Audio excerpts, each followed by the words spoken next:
There is something quietly unsettling about sitting in a moment that should feel like something and noticing that it doesn't. A piece of news that would have devastated you a year ago lands flat. A celebration happens around you, and you perform the right reactions. But somewhere behind all of it, there is just silence. You are present, you are functioning. And yet the emotional signal that is supposed to accompany your own life is simply not arriving. People who experience this often describe it the same way. Not as sadness, not as pain, as nothing.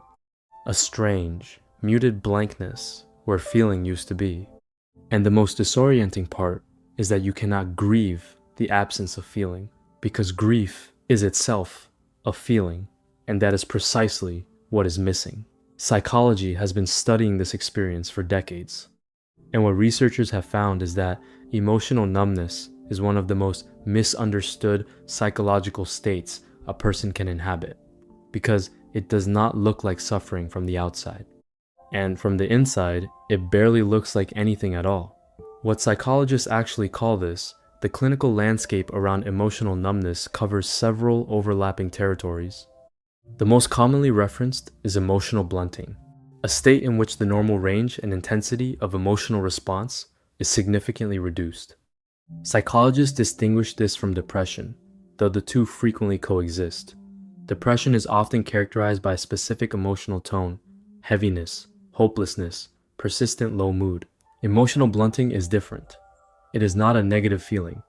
It is the near absence of feeling across the entire spectrum, positive and negative alike. There is also a related phenomenon called depersonalization, a state in which a person feels detached from their own thoughts, emotions, and sense of self. People who experience depersonalization often describe watching their own life as if from behind glass. Everything is technically visible. Nothing quite registers. And then there is alexithymia, a term that comes from the Greek for without words for emotion, a condition in which a person has genuine difficulty identifying, naming, and distinguishing their own emotional states. They are not performing calm. They are not hiding feeling. They genuinely cannot locate it. These are not rare edge cases. Research estimates that alexithymia affects somewhere between 10 and 13% of the general population. And emotional blunting following chronic stress or significant life disruption is far more common than clinical literature typically acknowledges.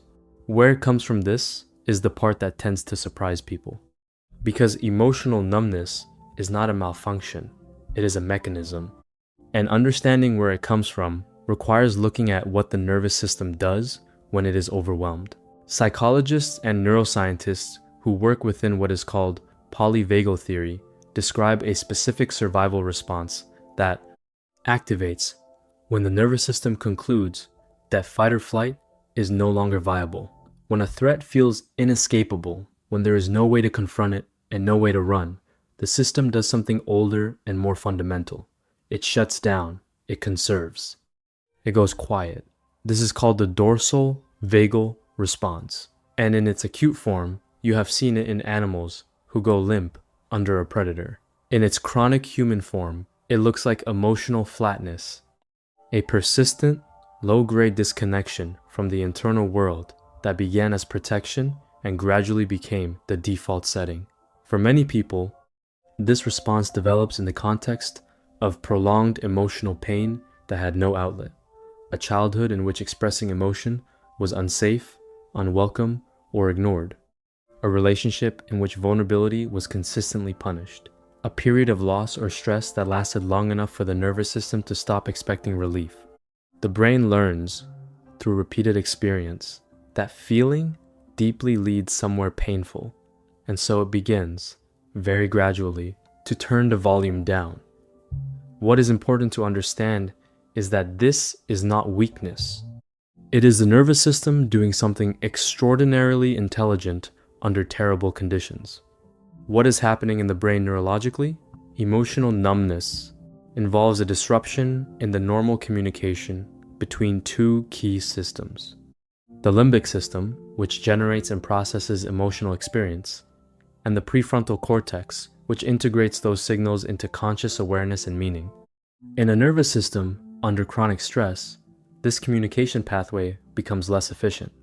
Emotional signals are generated but they do not fully surface. The feeling exists somewhere below the threshold of awareness, but the brain is no longer reliably routing it upward. There is also a significant role played by the insula, a region of the brain responsible for interoception, the internal sensing of your own body's emotional states. Research using brain imaging has found that individuals who report chronic emotional numbness show reduced insula activation when processing emotionally significant stimuli. The signal is there. The receiver has been turned down. This is why emotional numbness is so often accompanied by a strange disconnect from the body. Food tastes less vivid. Physical sensation feels muted. Even pain, in some cases, registers at a lower intensity than it once did. The body and the mind have reached a quiet agreement to stay at a distance from each other, and like most agreements made under duress, it solved one problem while quietly creating several others.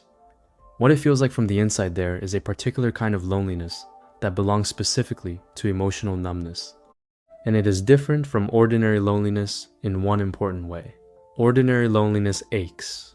It signals the absence of connection with a feeling you can name and point to. The loneliness of emotional numbness is harder to locate because it is the absence of the ache itself. You know something is missing. You cannot feel the missing of it. And that gap, that strange meta-awareness of your own flatness, is often more distressing than the numbness itself. People who live with this for extended periods frequently describe a performance element to daily life. They have learned, often very skillfully, to produce the expected emotional responses. They smile at the right moments. They express concern when concern is appropriate. They are, by most external measures, emotionally present, but internally, they are running a translation process, reading the room, identifying the correct response, and delivering it. Not from deception, but from a kind of emotional autopilot that stepped in when the genuine signal stopped arriving reliably. This takes more energy than most people realize. And it is one of the less discussed reasons why emotional numbness is so exhausting. You are not resting behind the blankness. You are working. What this actually reveals here is what the research consistently points toward about people who experience chronic emotional numbness. They are almost never people who never felt deeply. They are, far more often, people who once felt too much in environments that could not hold it. The numbness is not a starting point. It is a destination that a very sensitive nervous system arrived at after a long journey. Studies on emotional regulation and early attachment consistently find that the individuals most likely to develop affective blunting later in life scored higher, not lower, on measures of early emotional sensitivity. They felt everything acutely before they felt nothing. The system did not go quiet because it was shallow. It went quiet because it was overwhelmed. And here is what that means practically. The capacity for feeling is not gone. It has not been removed. It has been protected. Stored somewhere behind a door that the nervous system closed for reasons that made complete sense at the time. Therapy, particularly somatic approaches and approaches grounded in internal family systems, works not by forcing that door open, but by spending enough time near it that the nervous system stops treating it as dangerous. What psychology points toward the most consistent finding across research on emotional recovery from chronic numbness is that the path back to feeling does not run through thinking. Insight helps. Understanding the mechanism, knowing where it came from, naming what it is, all of that matters. But the nervous system does not update its calibration through logic. It updates through experience. Specifically, through repeated experiences of safety that last long enough for the system to begin revising its assumptions about what the world is like now as opposed to what it was like then. This is slow work. It is not linear, and it often involves feeling things that were not available for a very long time, which is genuinely disorienting when it starts to happen. Not all of it is pleasant. Some of what returns first is grief that had nowhere to go, but underneath the grief, for most people, is something the numbness was always protecting, a self that is still there, a capacity for experience that was never actually destroyed. What this tells us about people who feel nothing is not that they are broken, it is that they survived something by going somewhere quiet inside themselves. And sometimes, the most important thing that psychology can offer is not an explanation, but a simple, research-backed reassurance that quiet is not permanent, that the system is not fixed, and that feeling nothing right now says nothing about what becomes possible next.